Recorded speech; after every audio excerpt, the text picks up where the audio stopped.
बिस्मिल्लाहिर्रहमानिर्रहीम अल्हम्दुलिल्लाह वहदा वस्सलातु वस्सलामु अला मन ला नबिय्य बअदा व अला आलिहि व अस्हाबिहि allज़ीना औफ़ू अहदा अम्मा बाद फ़अऊज़ु बिल्लाहि मिनश शैतानिर रजीम बिस्मिल्लाहिर्रहमानिर्रहीम या अय्युहल्लज़ीना आमनू ज़्कुरुल्लाह ज़िक्रन कसीरा सदक़ल्लाहु मौलाना अज़ीम व सदक़ रसूलुहुन नबियुल करीमुल अमीन इन्नल्लाह व मलाइकतहु युसल्लूना अलन नबी या अय्युहल्लज़ीना आमनू सल्लु अलैहि व सल्लिमू तस्लीमा। खुश्क शाखों को वो ताज़ा गुलाब देते हैं, अहदे पीरी को वो फिर से शबाब देते हैं। पढ़ ले दुरूद गफलत न कर खुदा की कसम, तेरे सलाम का वो अब भी जवाब देते हैं। सारे मिल के पढ़ लो अस्सलातु वस्सलामु अलैका या सय्यद या रसूलल्लाह व अला आलिका व अस्हाबिका या नूरल्लाह। अस्सलातु वस्सलामु अलैका या सय्यद या रसूलल्लाह व अला आलिका व अस्हाबिका या रहमतल लिल आलमीन। मौला सल्लि व सल्लिम दाइमन अबदा अला हबीबिका खैरिल खल्क़ि कुल्लिहिम हुवल हबीबुल्लज़ी तुरजा शफ़ाअतुहु लिकुल्लि हौलिन मिनल अहवालि मुक़्तहिम। या अकरमल खल्क़ि माली मन अलूज़ु बिही सिवा का इंदा हुलूलिल हादिसिल अमामी। या रब्बि सल्लि व सल्लिम दाइमन अबदा अला हबीबिका खैरिल खल्क़ि कुल्लिहिम।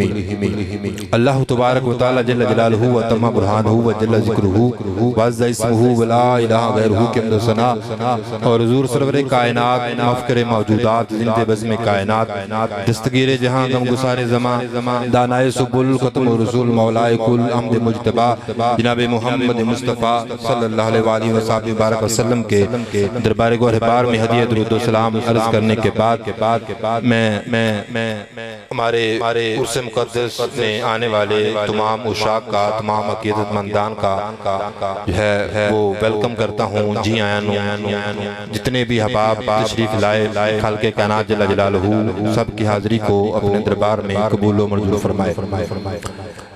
जलवा राय मस्जिद इस्तारत पीरे तरीक़त आफ्ताब शरीयत हज़रत ख्वाजा डॉक्टर गुलाम रसूल साहब कादरी अवैसी ज़ीदा मजदहू अतालल्लाहु उमरहू दीगर साहबज़ादगान नहायत ही मौज़ू मोहतरम सामिन हज़रात, अल्लाह रब्बुल इज़्ज़त के फ़ज़ल उसकी तौफ़ीक़ से हमारे उर्स पाक की दूसरी नशिस्त इसका सिलसिला जारी व सारी है। खालिक़े कायनात जल्ल जलालहू ने अपने इन बुरगुज़ीदा इन पाक लोगों को एक खास मुकाम अता फरमाया है और उस मुकाम का जिक्र रब्बे ज़ुल जलाल ने कुरान मजीद फुरकान हमीद में इरशाद फरमाया। रब्बे ज़ुल जलाल फरमाता है कि मेरे जो बंदे हैं इनका चर्चा मैं क्यों बुलंद करता हूँ, उसकी वजह क्या है कि ये मेरे बंदे वो हैं कि या अय्युहल्लज़ीना आमनू ज़्कुरुल्लाह ज़िक्रन कसीरा के ऐ ईमान वालो अल्लाह को तुम कसरत से याद करो।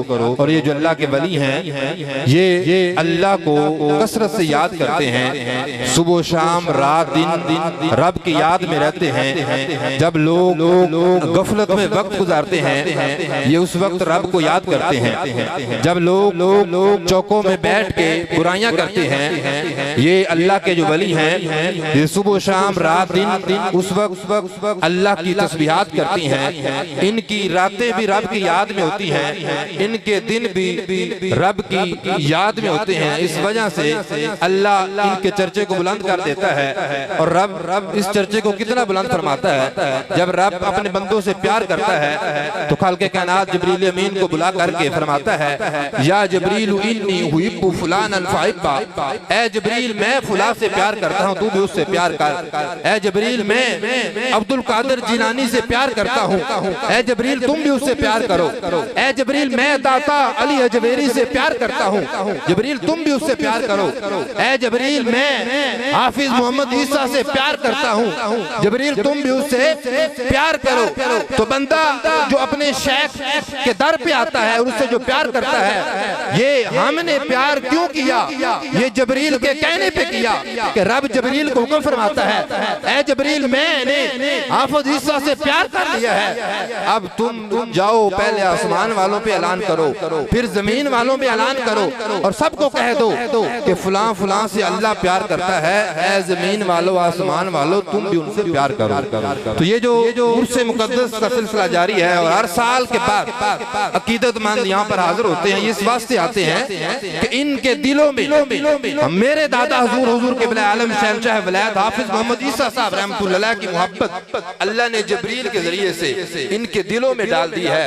अब जिनके दिलों में रब जिब्रील के जरिए से मोहब्बत डाले तो जाहिर है कि साल के बाद तो वो हाजिर होंगे। और ये जो अल्लाह वाले हैं हर वक्त अल्लाह अल्लाह करते हैं। हजरत जुनैद बगदादी रहमतुल्लाह अलैह हुजाम के पास बैठे थे, तो हुजाम जो है वो उस तरह जब लबों के करीब लेकर आया, जब होंठों के करीब लेकर आया तो आगे होंठ हरकत में थे, तो नाई कहने लगा कि थोड़ी देर के लिए आप अपने लबों को खामोश कर ले, अपनी जुबान को खामोश कर ले, क्योंकि उस तरह ये नहीं देखेगा कि होंठ अल्लाह के वली के हैं या किसी आम के हैं, ये उस तरह है, इसका काम काटना है, तो थोड़ी देर के लिए जुबान को खामोश कर ले। तो हजरत जुनैद बगदादी जो अल्लाह का जिक्र कर रहे थे कहने लगे होंठ कटते हैं कट जाएं, यार का जिक्र बंद नहीं होगा। होंठ कटते हैं कट जाए, अल्लाह का जिक्र बंद नहीं होगा। हजरत बायजीद बुस्तामी रहमतुल्लाह अलैह के सुनिए, इनके पास एक खादम आया रहने के लिए, आपने पूछा तुम्हारा नाम क्या है, कहने लगे मेरा नाम जैद है। अगले दिन हजरत ने फिर पूछा तुम्हारा नाम क्या है, तो कहने लगा मेरा नाम जैद है। तीसरे दिन आपने फिर पूछा तुम्हारा नाम क्या, कहने लगा मेरा नाम जैद है। कई साल गुजर गए, हजरत रोजाना नाम पूछते तुम्हारा नाम क्या है, वो कहता मेरा नाम जैद है। तो एक दिन आपके वो जो खादम था उसके ज़हन में ख्याल आया हजरत रोजाना मेरा नाम पूछते हैं, तो लगता है कि हजरत को मेरी गुलामी जो है वो कबूल नहीं हुई। तो एक दिन आए हाजिरी दी, कहने लगे हजरत आपने मेरी गुलामी को कबूल नहीं किया, आपको मेरा नाम याद नहीं हुआ। तो हजरत बायजीद कहने लगे असल में माजरा कुछ और है, जब से मैंने रब का नाम याद किया किसी और का नाम याद ही नहीं होता। ये वो अल्लाह के वली हैं कि जब अल्लाह का नाम याद कर लेते हैं फिर उन्हें किसी और नाम की हाजत नहीं रहती, फिर उन्हें किसी और सहारे की जरूरत नहीं रहती। फिर अल्लाह इन अल्लाह के वलियों के बारे में कुरान में फरमाता है अला इन्ना औलिया अल्लाह ला खौफुन अलैहिम वला हुम यहज़नून, कि खबरदार मेरे ये जो वली हैं ना इन्हें खौफ है और ना इनके दिलों में मैंने कोई दुनिया का गम रखा है। ये वो अल्लाह के वली हैं।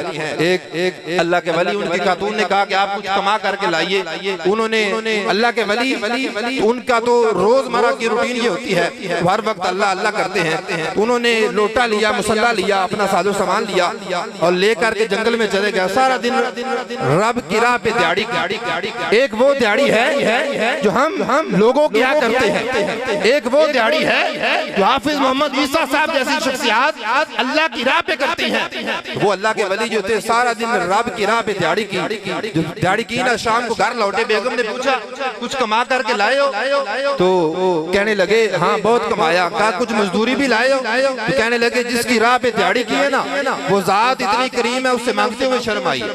तो अगले दिन फिर गए, फिर सारा दिन जो है वो अल्लाह अल्लाह करते रहे, रब को याद करते रहे। शाम को जब घर लौटे बेगम ने पूछा कि कुछ कमा करके लाए हो, कहने लगे आज बड़ा कमाया। कहा कुछ मजदूरी भी लाए हो, तो कहने लगे जिसकी राह पे दिहाड़ी की है ना वो जात इतनी करीम है, आज भी उससे मांगते हुए शर्म आई। तो तीसरे दिन फिर गए, बेगम कहने लगी अगर आज कुछ ना लाए फिर किसी और मालिक के दर पे चले जाना। अब बुजुर्गों ने सारी रात रोते हुए गुजार दी, मालिका तेरे तो सभी कौन है, मालिका तेरे तो वड्डा कौन है, लिहाजा इस गुलाम पे कर्म कर दी। सुबह जब गए ना तो शाम को घर लौटे, तो अभी घर के करीब थे, देखा कि घर में साजो सामान पड़ा है और घर में कुछ गोश्त भुनने की खुशबू आ रही। तो आ करके अभी बेगम से पूछने लगते हैं कि ये सारा साजो सामान किसने भेजा। तो पूछने से पहले बेगम कहती है कि हबीब तेरा मालिक वाकई बड़ा सकी है, तेरा मालिक वाकई बड़ा फजल वाला है। आज उसने कुछ मेहमान भेजे थे, वो सारा साजो सामान दे के गए हैं और साथ पैगाम दे के गए हैं कि हबीब से कहना कि तुम हमारी दिहाड़ी में कमी ना आने देना, हम तेरी मजदूरी में कमी नहीं आने देंगे। तो मेरे भाइयों अगर हम रब की राह पे दिहाड़ी करें, अगर हम दिहाड़ी करें, अगर हम दिहाड़ी में कमी नहीं आने देंगे तो हमारा मालिक हमारी मजदूरी में कमी नहीं आने देंगे। हजरत मियां मोहम्मद बख्श जब जो है वो जंगल में बैठे थे, दरख्त के करीब बैठे थे, आपने देखा एक दरख्त के ऊपर एक भूखी बैठी है जिसको उर्दू में फाख्ता कहते हैं। आपने फाख्ता को देखा कि नीचे से एक शिकारी आता है और वो शिकारी तीर लेकर जो है वो सीधा उस फाख्ता को मारने लगता है। तो फाख्ता कहती है कि चलो मैं ऊपर की तरफ उड़ती हूँ। जब ऊपर उड़ने लगी तो ऊपर देखा कि बाज है। तो मियाँ साहब कहते हैं कि वो फाख्ता जब उड़ने लगी, ऊपर भी मौत नीचे भी मौत। तब हैरान है कि कहाँ जाऊं। नीचे जाती हूँ, नीचे शिकारी है, ऊपर जाऊं, ऊपर जो है वो बाज है। अब दोनों तरफ मौत। तो मियाँ मोहम्मद बख्श कहते हैं यारो, मैंने जिंदगी और मौत का फलसफा एक गुग्गी से सीखा। एक गुग्गी ने, एक फाख्ता ने मुझे बताया कि जब मौत आ जाए तो किसको याद करना है, जब मुश्किल आ जाए किसको याद करना है, जब तंगी आ जाए तो फिर किसको याद करना है। मियाँ मोहम्मद बख्श रहमतुल्लाह अलैह कहते हैं कि उस गुग्गी ने रब को याद किया। जब ऊपर तार लगाई ना, ऊपर की तरफ तवज्जो की, रब की तरफ, तो ऊपर से आवाज आती है, गुग्गी की जानी है, गुग्गी क्या चाहती हो। आवाज आई, मालका आज कर्म कर, आज मौत तो बचा ले। तो जब रब को याद किया ना, अब रब ने मदद भेज दी। तो मेरे भाइयों, रब को याद करने के लिए जंगलों में जाने की जरूरत नहीं होती। रब को याद करने के लिए सहराओं में जाने की जरूरत नहीं होती। अल्लाह को याद करने के लिए दर दर की खाक छानने की जरूरत नहीं होती। जिस तरह से गुग्गी ने अपने दिल में रब को याद किया और रब की तरफ से मदद आई। अब जब मदद आई ना, वो शिकारी तीर लेके सीधा खड़ा था, नीचे से एक सांप नमक हुआ। जब सांप आया ना, उस सांप ने उसके पांव पे डस मारा। अब जब सांप ने पांव को डसा तो ज़ाहिर है कि जहर फैलना था। अब जैसे जहर फैला, उसकी तीर की हालत बदल गई। वो तीर जो सीधा फाख्ता की तरफ था ना, वो तीर सीधा ऊपर बाज की तरफ लगा। अब नीचे शिकारी मार गया, ऊपर बाज मार गया। तो मियां मोहम्मद बख्श कहते हैं, गुग्गी रही उठा खलोती, गुग्गी रही उठा खलोती, चंगी भली न रोई, मरण वाले मोए मोहम्मद मर्जी रब दी हुई, मरण वाले मोए मोहम्मद मर्जी रब दी हुई। तो मेरे पर, आप पर, सब पर मर्जी रब की चलनी है। हाफिज मोहम्मद ईसा को लोग क्यों याद करते हैं? इन्होंने अपनी मर्जी को रब की मर्जी के आगे फना कर दिया। तो जब बंदा अपनी मर्जी को रब की मर्जी के आगे फना कर देता है तो फिर अल्लाह इन बंदों की मोहब्बत बंदों के दिलों में जो है वो डाल देता है। मेरे दादा हुजूर हाफिज मोहम्मद ईसा साहब रहमतुल्लाह अलैह, इनके तो बेशुमार ऐसे वाक़यात हैं कि जिस मुरीद से पूछें वो जो है वो करामतें बयान करता करता थकता नहीं है। मैं पिछले दिनों फैसलाबाद में था, गोना में बैठा था, तो हमारे एक मुरीद हैं सरदार मोहम्मद हाफिज साहब के मुरीद हैं। मैंने उनसे पूछा कि कोई हजरत साहब की करामत सुनाइए। तो कहने लगे कि हाफिज साहब की क्या बात है। कहते मैं एक दिन बैठा तो ज़हन में ख्याल आया कि पता नहीं सरदार मोहम्मद तुम्हारा कब्र में क्या बनेगा। कहते जब मुझे मौत याद आई ना, और ये वो मौत है कि जो मुझे भी याद करनी चाहिए, आपको भी याद करनी चाहिए। वो सरदार मोहम्मद कहते हैं कि जब मैंने मौत को याद किया ना, तो उसी हालत में मेरी आंख लगी। जैसे ही आंख लगी ना, मैंने अपने आप को देखा एक कब्र के अंदर, और वो कब्र उसके चारों तरफ से नूर है।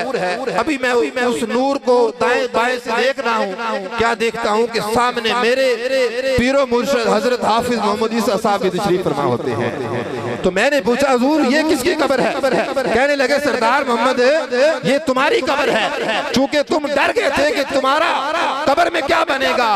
तो कहने लगे लजपाल प्रीत नु तोड़ दे नहीं, जिदी पा फड़ दे उन छोड़ दे। तो लजपाल वो होता है कि दुनिया में तो साथ निभाता है, आखिरत में कब्र में हशर में भी साथ होता है। और ये हमारी बात नहीं, अल्लाह ने कुरान में फरमाया लखिल्ला यौम ज़िलबादहुम लिबादिन अदुव्वुन लिल मुत्तकीन। फरमाया अल्लाह का वली तो वो होता है जो दुनिया में तो साथ निभाता ही है, आखिरत में भी साथ निभाता है। तो वो मेरे दादा मुफ्ती हाफिज मोहम्मद ईसा साहब, उनके उर्स मुक़द्दस की तकरीब जारी है। मैंने अपनी किताब दरवेश नगरी में लिखा कि ये मेरे दादा हुजूर वो हस्ती हैं कि मरूला शरीफ में खुदा का एक वली हुआ, इसमें ग्रामी आपका हाफिज मोहम्मद ईसा है। अल्लाह की जनाब में आला है मर्तबा, हासिल है बारियाई दरबार मुस्तफा, हासिल है उनको इल्म शरीयत भी फकर भी, और अपने वक्त के हैं तरीकत के रहनुमा।